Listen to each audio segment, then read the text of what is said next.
আলু দিয়ে যে এমন একটি ক্রিস্পি নাস্তা তৈরি হয় সেটি আমার আগে জানা ছিল না। রিসেন্টলি আমি ফেসবুক স্ক্রল করতে করতে এই রেসিপিটা দেখি, তো ভাবলাম আমিও একটু ট্রাই করে দেখি। এখানে আমি 2টো আলু ম্যাশ করে নিয়েছি, তার মধ্যে দিয়ে দিয়েছি পরিমাণ মতো লবণ, মরিচ, জিরার গুঁড়ো এবং কিছুটা গোলমরিচের গুঁড়ো।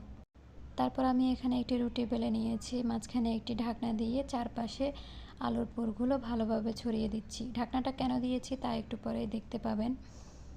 এই তো ঢাকনাটা এখন উঠিয়ে নিয়েছি।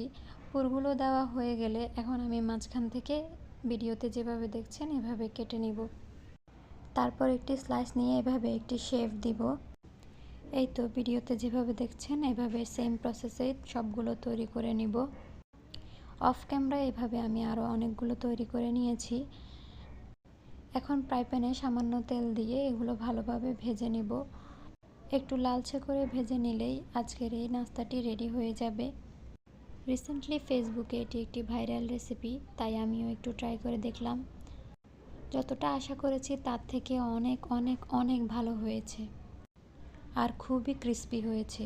একটু টমেটো সস দিয়ে খেতে দারুণ লাগবে। আপনাদের কাছে কেমন লেগেছে কমেন্টে অবশ্যই জানাবেন। আল্লাহ হাফেজ।